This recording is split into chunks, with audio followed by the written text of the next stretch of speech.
buat apa tu? Nak curi lori ke? Tak bang, saya ada dengar bunyi. Sebelum kita orang hentak kau, baik kau belah dari sini.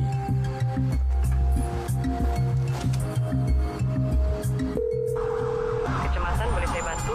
Ya, saya nak buat laporan.